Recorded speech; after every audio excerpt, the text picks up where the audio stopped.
Transmission of shares एक तो operation of law से होता है। What is operation of law?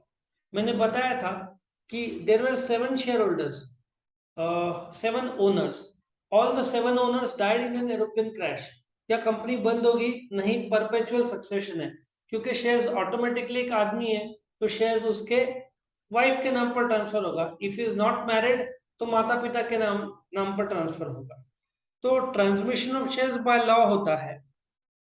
ये ऑटोमेटिक नहीं होता, क्योंकि कंपनी को मालूम नहीं है कि शेयर होल्डर की डेथ हो चुकी है। जो शेयर होल्डर का लीगल रिप्रेजेंटेटिव है, may be wife, may be father, mother. Example लो सुशांत सिंह राजपूत का। इफ उनके नाम पे कोई शेयर्स रहा होता, now I think he was unmarried जहां तक मेरा नॉलेज है, तो और उसके माता पिता में his somebody had passed away, शायद मदर had passed away, तो his father would have need to apply for the transmission। मतलब shares will change the name from Sushant Singh Rajput to the name of, हाँ, टू उनके फादर के नाम पर चला जाएगा। हाँ, तो ये कब होता है?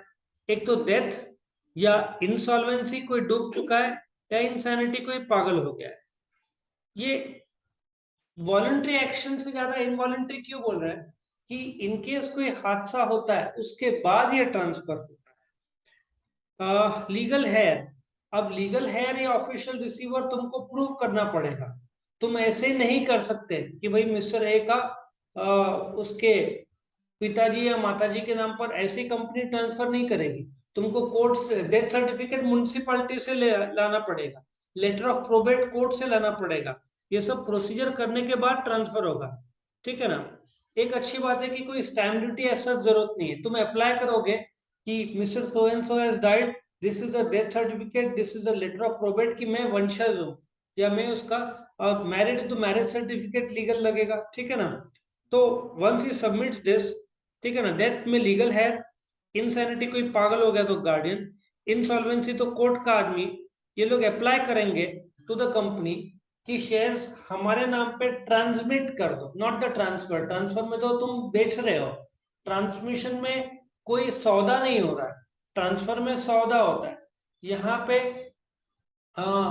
जो डेथ हो चुकी है उसका सारा शेयर्स, ठीक है ना, जिसने अप्लाई किया है उसके नाम पे कंपनी ट्रांसफर कर देगी।